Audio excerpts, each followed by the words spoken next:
An Alpine Idyll. It was hot coming down into the valley even in the early morning. The sun melted the snow from the skis we were carrying and dried the wood.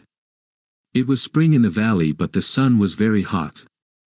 We came along the road into Galter carrying our skis and rucksacks. As we passed the churchyard, a burial was just over.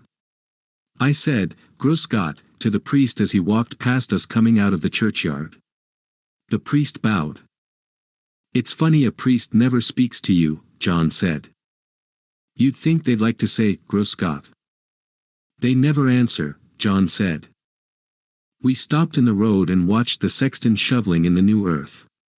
A peasant with a black beard and high leather boots stood beside the grave.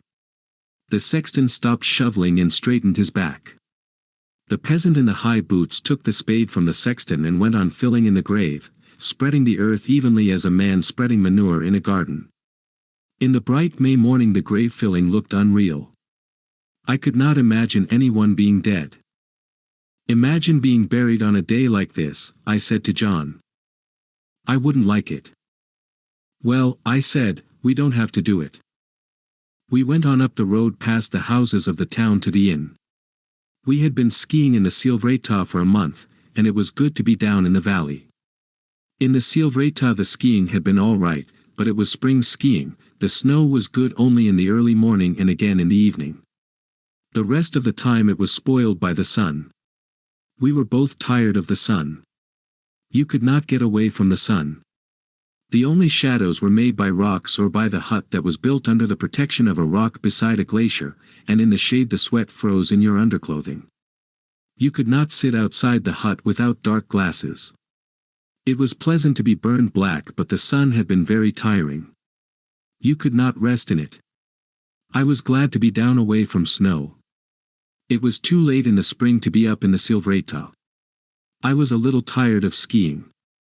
We had stayed too long. I could taste the snow water we had been drinking melted off the tin roof of the hut. The taste was a part of the way I felt about skiing. I was glad there were other things besides skiing, and I was glad to be down, away from the unnatural high mountain spring, into this May morning in the valley. The innkeeper sat on the porch of the inn, his chair tipped back against the wall. Beside him sat the cook. "Ski Heil," said the innkeeper. "Heil," we said and leaned the skis against the wall and took off our packs. "How was it up above?" asked the innkeeper. "Sean. A little too much sun." "Yes. There's too much sun this time of year." The cook sat on in his chair. The innkeeper went in with us and unlocked his office and brought out our mail. There was a bundle of letters and some papers. "Let's get some beer," John said. "Good. We'll drink it inside." The proprietor brought 2 bottles and we drank them while we read the letters. "We better have some more beer," John said. A girl brought it this time. She smiled as she opened the bottles. "Many letters," she said. "Yes. Many." "Prosit," she said and went out, taking the empty bottles. I'd forgotten what beer tasted like. I hadn't, John said. Up in the hut I used to think about it a lot. "Well," I said, "we've got it now. You oughtn't to ever do anything too long." "No. We were up there too long." "Too damn long," John said. "It's no good doing a thing too long." The sun came through the open window and shone through the beer bottles on the table. The bottles were half full. There was a little froth on the beer in the bottles, not much because it was very cold. It collared up when you poured it into the tall glasses. I looked out of the open window at the white road. The trees beside the road were dusty. Beyond was a green field and a stream. There were trees along the stream and a mill with a water wheel. Through the open side of the mill I saw a long log and a saw in it rising and falling.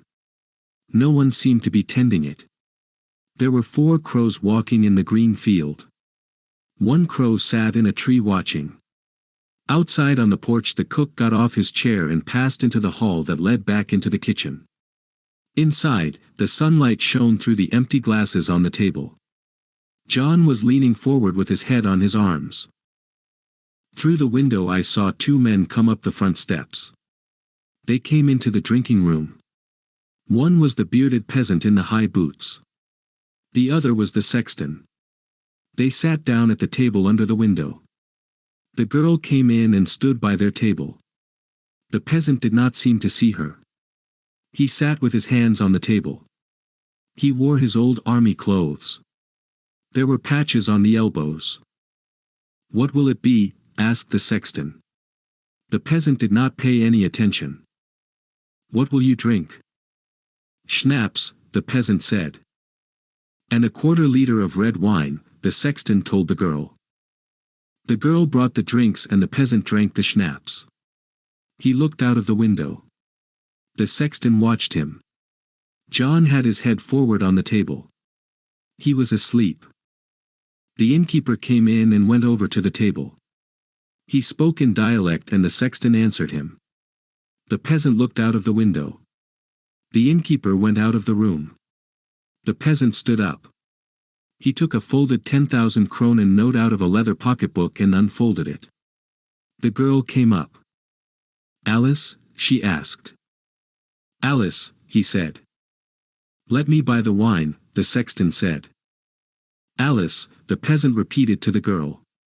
She put her hand in the pocket of her apron, brought it out full of coins and counted out the change. The peasant went out the door. As soon as he was gone, the innkeeper came into the room again and spoke to the sexton. He sat down at the table. They talked in dialect. The sexton was amused. The innkeeper was disgusted. The sexton stood up from the table. He was a little man with a mustache. He leaned out of the window and looked up the road. "There he goes in," he said. "In the Lowen?" "Ja." They talked again and then the innkeeper came over to our table. The innkeeper was a tall man and old.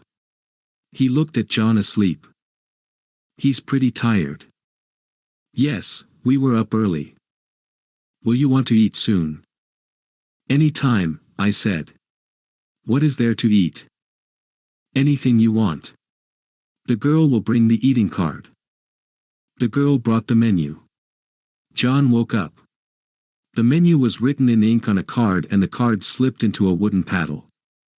"There's the spijskartie," I said to John. He looked at it. He was still sleepy. "Won't you have a drink with us?" I asked the innkeeper. He sat down. "Those peasants are beasts," said the innkeeper. "We saw that one at a funeral coming into town." "That was his wife." "Oh. He's a beast. All these peasants are beasts." "How do you mean?"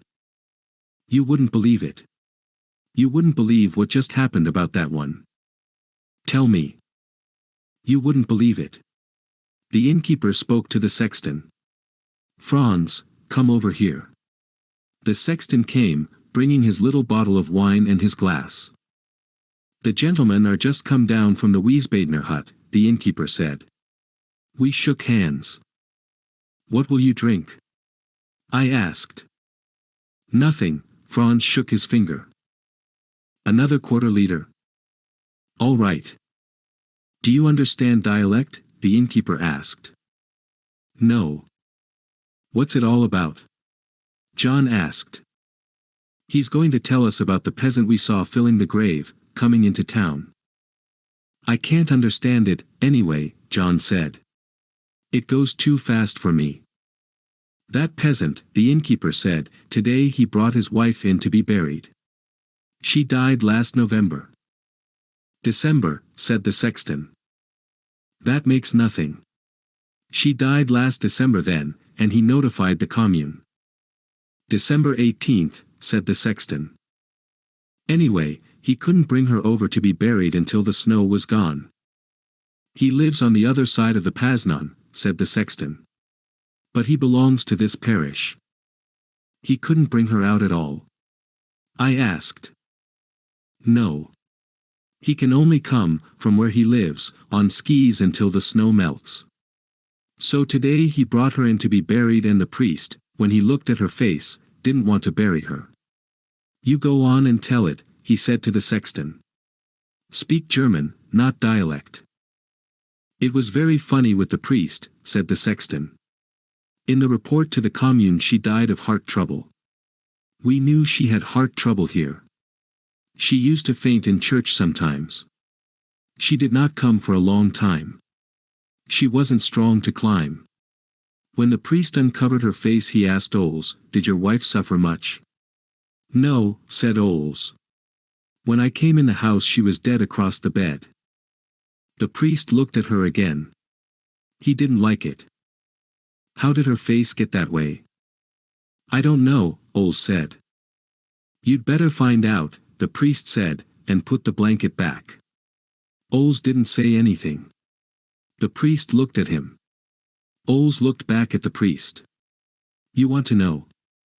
I must know, the priest said. This is where it's good, the innkeeper said. Listen to this. Go on, Franz. Well, said Oles, when she died I made the report to the commune and I put her in the shed across the top of the big wood. When I started to use the big wood she was stiff and I put her up against the wall. Her mouth was open, and when I came into the shed at night to cut up the big wood, I hung the lantern from it. Why did you do that? Asked the priest. I don't know, said Oles. Did you do that many times? Every time I went to work in the shed at night. It was very wrong, said the priest. Did you love your wife? Ja, I loved her, Oles said. I loved her fine. Did you understand it all? Asked the innkeeper. You understand it all about his wife? I heard it.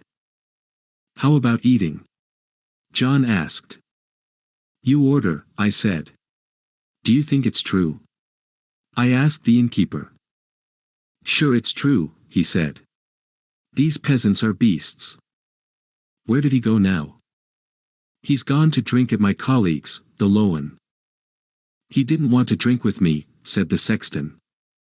He didn't want to drink with me, after he knew about his wife, said the innkeeper. Say, said John. How about eating? All right, I said. A